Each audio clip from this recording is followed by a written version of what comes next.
this meeting will be very crucial for her as she is gathering information about student discipline in the school district. Good evening. We take the concerns that we hear from communities very seriously. And in this case, we decided that the concerns that we heard were significant enough that we needed to engage an expert to look at the discipline practices of the Meridian Public School District. So we have hired an expert named Gail Sunderman. Ms. Sunderman is the former director of the Mid-Atlantic Equity Center, and she has consulted with us on several cases regarding student discipline and other educational matters. She also has consulted with the Maryland State Department of Education on education matters and has written extensively on topics of educational equity. We believe that through the information that she will be able to gain from you, the community, she will be able to have a fuller picture of what issues may exist in Meridian. And again, I want to just say that we are really happy that so many people showed up and that we hope to hear as much as we can from you, because it really is through the community that we learn about these issues. It's really through the community that we learn about how the school district is set up, and we hope that it's through the community that we learn how to implement a viable solution to any problems that we are able to uncover. So thank you very much for having us, and we really look forward to any information that you can provide to us. Thank you.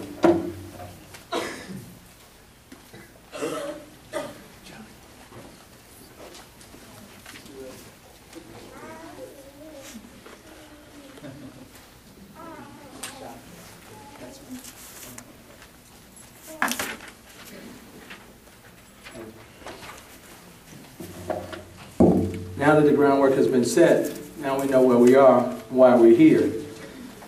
We're at the portion now where, let me say this meeting has been videoed, so if there's some concerns with people who don't want to have themselves videoed, raise your hand now, or you may want to communicate with us in some other manner, because we're not going to distribute this, but we are videotaping this.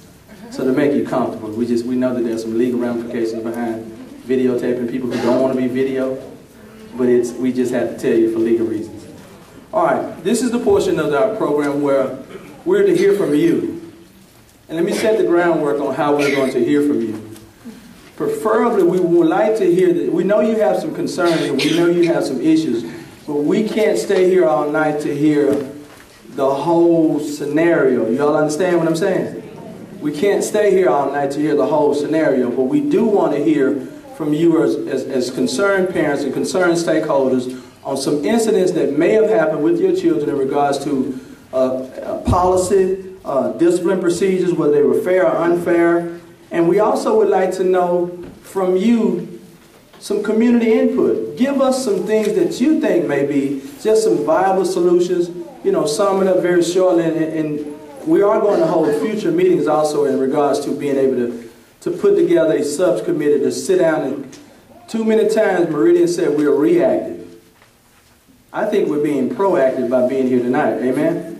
Amen. We have to be proactive because we really know what's in the best interest of our children, right?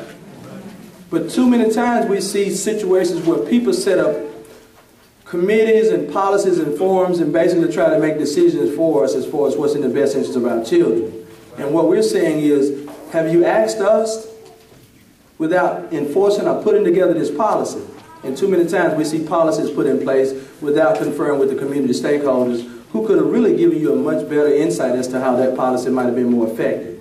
So we're saying tonight, when we hear from you, from your concerns as far as the public is concerned, keep it brief, but we want to hear from you because this is your time to share with you. They may or may not be able, when I say the Southern Poverty Law Center, the Department of Justice and others, they may not be able to answer specific questions that you have from a legal standpoint, but I think it's about you being heard and making sure that you have a voice, because too many times we see our children and our parents try to find answers and not know where to turn.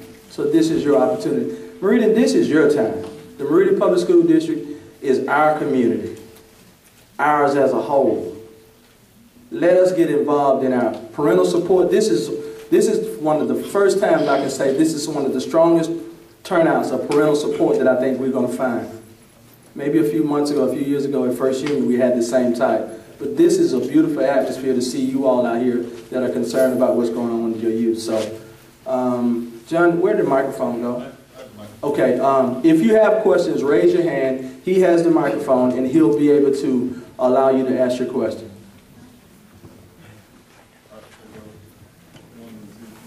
30 seconds about. 30 seconds. I have 3 kids that went to, two of them went to Lauderdale County schools here. A couple when we moved here, we were in Lauderdale County. In the 4 school districts we've lived in the last 18 years of my kids, and they're on to college now, this is the only school system I've ever seen to have a zero tolerance program. Now, in my business, in the business world, zero tolerance means that you're fixing to do something that's going to end up with you getting killed in the industry. So we have zero tolerance for that. Now, that would be somebody taking a gun to school or something like that. That's a zero tolerance to me. But here, I can't believe what I read about zero tolerance. Socks, those kind of things is just unheard of. You're talking Bloomington, Illinois, Southampton County, Virginia, and here. That's where my kids went to school. And just to let you know how well I am, I came from the project homes. I'm an electrical engineer by profession, a vice president of a major corporation at one time. And we'll just give you just one brief moment. I have one kid that's a pulp and paper engineer and a chemical engineer. I've got another one that's a forensic science major. And they're no different than your kids. Everywhere I went, the instruction is great. There's no difference, except in Mississippi, you get more homework. That's what my kids complained about. So I can't say that was an issue, but I've just never seen people just quit managing. And I've seen that in our school system. Managing is not making a bunch of rules and then just throw everybody out. Right. Thank you. Here.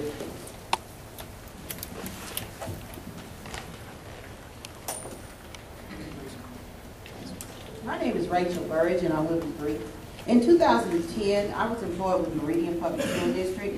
I reported abuse. I was working at Parkview Elementary School, and I reported abuse by 2 teachers. One I was a teacher assistant with, and another teacher who was a music teacher. I reported both those teachers abusing children in that school, and I was fired.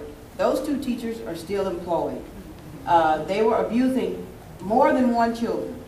And when I reported it and nothing was done, I said that I was going to go to central office.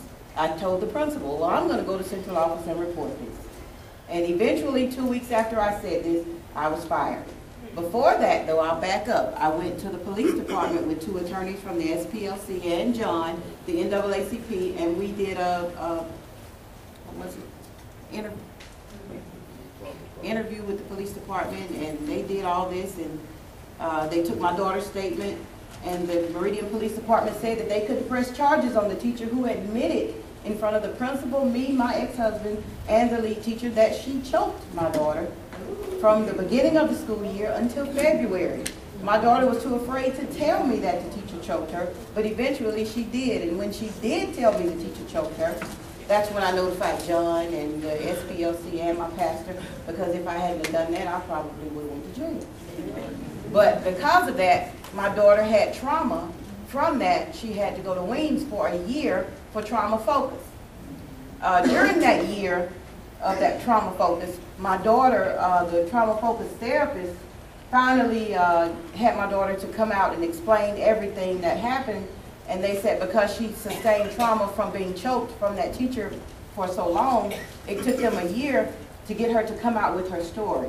And I would like to share that story with you all. She doesn't want to read it because she's still kind of shy. But if you all will give me a second, I'll just read it. It's called My Story. In the morning, I went to Parkview School. I did some work and I ate lunch. Then I went to specials to music, and Miss Cook choked me. I felt sad and I told my mom. In the morning, I got dressed for Parkview School. It was Friday. I was thinking that we were out of school for a week and I felt happy. I went to breakfast and I ate a sausage biscuit. Then I went to class. We did work and went to the bathroom and did centers, and we changed class and went to lunch. I sat with